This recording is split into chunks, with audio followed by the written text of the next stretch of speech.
Bangladesh media এবং বাংলাদেশের যেই উপদেষ্টা সরকার, সেই উপদেষ্টা সরকার ভীষণ রকমভাবে তৎপর ছিল প্রধানমন্ত্রী নরেন্দ্র মোদীর সঙ্গে একটা মুখোমুখি বৈঠক করানোর মোহাম্মদ ইউনূসের, এবং সেই বৈঠককে এমনভাবে প্রেজেন্ট করা হবে যেটা বাংলাদেশের এই উপদেষ্টা সরকারের বিশাল বড় একটা জয় এই রকমভাবে দেখানো হবে।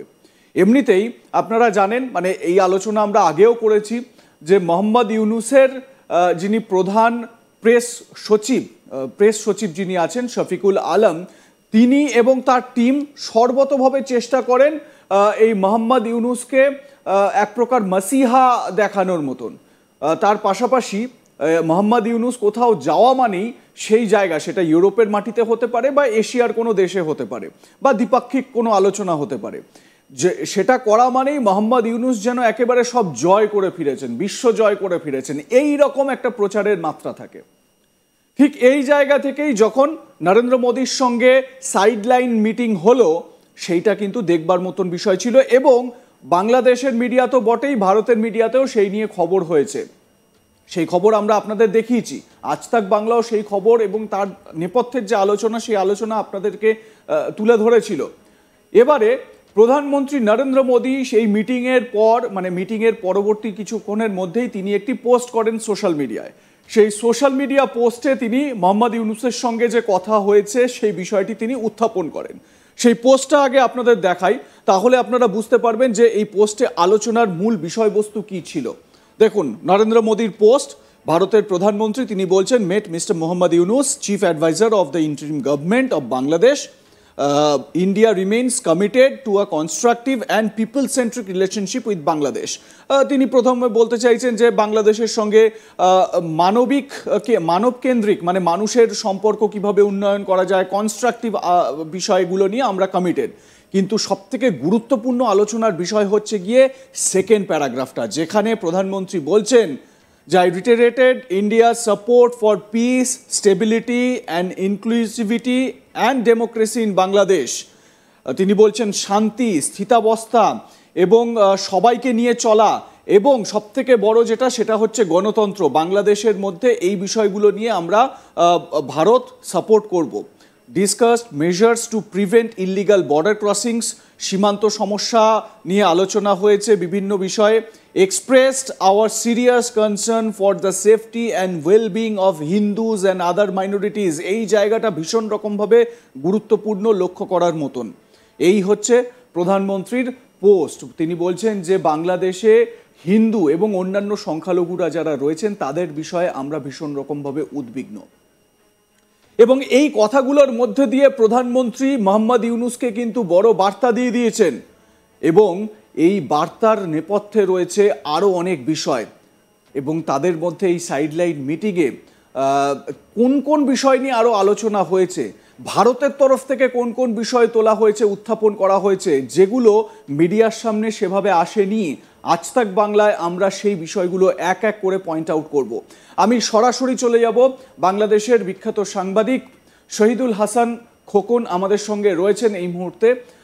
শহীদুল ভাই, আপনাকে আরও একবার স্বাগত আজ তাক বাংলায়। শহীদুল ভাই, যে বিষয়গুলো মানে সবাই দেখেছে, মানে প্রধানমন্ত্রীর এই পোস্ট, তারপর সাইডলাইন মিটিংয়ের যে ছবি, তার আগের দিন মানে 24 ঘন্টা আগেই ডিনার টেবিলে মুখ গোমরা করে বসে থাকা, এই সমস্ত ছবি আমরা সবাই দেখেছি। কিন্তু আপনার কাছে জানতে চাইব স্পেসিফিকভাবে কোন কোন বিষয়গুলো নিয়ে মোহাম্মদ ইউনূসকে প্রশ্ন করেছেন ভারতের প্রধানমন্ত্রী, এবং প্রোটোকল মেনে সেখানে যারা উপস্থিত ছিলেন, যেমন অজিত ডোভাল উপস্থিত ছিলেন, বিদেশমন্ত্রী এস জয়শঙ্কর উপস্থিত ছিলেন। জানতে চাইব ঠিক কোন কোন বিষয় নিয়ে একেবারে পুঙ্খানুপুঙ্খ কথা হয়েছে। ধন্যবাদ স্বপন আপনাকে। বাংলাদেশের অন্তর্বর্তীকালীন সরকারের প্রধান উপদেষ্টা ডক্টর মোহাম্মদ ইউনূস এবং ভারতের প্রধানমন্ত্রী নরেন্দ্র মোদীর বিমস্টেকের যে সাইডলাইন মিটিং, এটি বাংলাদেশের এবং ভারতেও খুবই আলোচিত একটি বিষয়, এবং সেই মিটিংয়ে কি আলোচনা হয়েছে সেটি এখন সবার আগ্রহ, জানার আগ্রহ, সবার মানে আলোচনার কেন্দ্রবিন্দু। তো এ বিষয়ে ভারত সরকার এবং বাংলাদেশ সরকারের পক্ষ থেকে দুটি পৃথক পৃথক বয়ান বা স্টেটমেন্ট আমরা দেখেছি। যেমন বাংলাদেশ সরকারের যিনি প্রধান উপদেষ্টার সচিব, প্রেস সচিব হুম। শফিকুল আলম, তার পক্ষ থেকে একটি স্টেটমেন্ট দেওয়া হয়েছে এই বিষয়ে। এবং ভারতের পররাষ্ট্র মন্ত্রণালয়ের যিনি মুখপাত্র রণদীপ জয়সওয়ালে, হুম। তার পক্ষ থেকে একটি স্টেটমেন্ট আমরা দেখেছি। তো দুটি স্টেটমেন্ট, দুই ধরনের আহ, বক্তব্য, আলোচনা আহ, কে ব্যাখ্যা করা হয়েছে। হুম। বিশেষ করে ভারত সরকার আনুষ্ঠানিকভাবে তাদের পররাষ্ট্র মন্ত্রণালয়ের মানে এক্সটার্নাল অ্যাফেয়ার্স এর যে মিনিস্ট্রির যে ওয়েবসাইট, সেখানে তাদের মুখপাত্র একটি স্টেটমেন্ট দাখিল করেছেন। সেই জায়গায় আমরা স্পষ্ট করে কয়েকটি বিষয় দেখেছি। এবং সেই বিষয়গুলো ভারতের পক্ষ থেকে বাংলাদেশের যে অন্তর্বর্তীকালীন সরকার, তাদেরকে বলা হয়েছে, এই বিষয়ে অবহিত করা হয়েছে। এটি হচ্ছে ভারতীয় সরকারের স্টেটমেন্ট, মানে অফিসিয়াল স্টেটমেন্ট। সেখানে বাংলাদেশের ডেমোক্রেটিক বাংলাদেশের কথা বলা হয়েছে, যে বাংলাদেশের একটি ডেমোক্রেটিক গণতান্ত্রিক বাংলাদেশ চায় ভারত, যেটি এর আগেও আলোচনায় ভারতের পক্ষ থেকে, বিদেশ মন্ত্রণালয়ের পক্ষ থেকে বিভিন্ন আলোচনায় বা বিভিন্ন কনফারেন্স থেকে আমরা কিন্তু সেটা শুনেছি, যে ডেমোক্রেটিক বাংলাদেশ অর্থাৎ একটি ভোটের মাধ্যমে জনপ্রতিনিধি নির্বাচিত জনপ্রতিনিধিত্বকারী সরকারকে দেখতে চায় ইন্ডিয়া। সেই কথাটি নতুন করে এই মিমস্টেকের সাইডলাইন বৈঠকে ভারতের তরফ থেকে বলা হয়েছে হ্যাঁ। স্টাবিল গভর্নমেন্ট, মানে হুম। স্থিতিশীল একটি পরিবেশ, যেটি ভারত এবং আমেরিকা একই সুরে বলেছে যে বাংলাদেশের বর্তমান পরিস্থিতি নিয়ে তারা উদ্বিগ্ন। এই সরকারের যে পরিস্থিতি চলছে সেটা অস্থিতিশীল পরিবেশ, সেখানে একটা স্টাবেল পরিবেশ, স্টাবিলিটি তারা চায়। সেটি তারা এই বৈঠকে বলেছে পিসফুল পিসফুল বাংলাদেশ চেয়েছে তারা। পিসফুল বাংলাদেশ বলতে শান্তির কথা তারা বলেছে।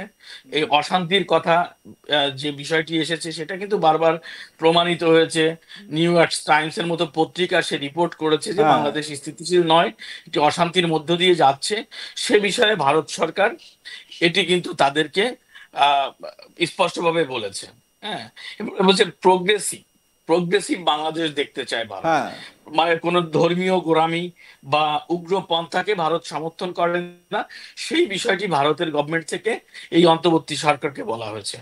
আরেকটা হলো এনক্লুসিভ এনক্লুসিভ বাংলাদেশ বা এনক্লুসিভ পরিবেশ বলতে এটি ভারত সরকার একটি রাজনৈতিক ব্যাখ্যা দিয়েছেন, রাজনৈতিক কথা বলেছেন, যে বাংলাদেশের সমস্ত রাজনৈতিক দল, তাদেরকে তারা এই দেশে নির্বাচনে বা রাজনীতিতে সক্রিয় দেখতে চান। সেক্ষেত্রে এটি আওয়ামী লীগকেই তারা ইঙ্গিত করেছেন। হুম। এটা স্পষ্ট বোঝা যায় যাদেরকে এই মুহূর্তে রাজনীতি করতে দেওয়া হচ্ছে না।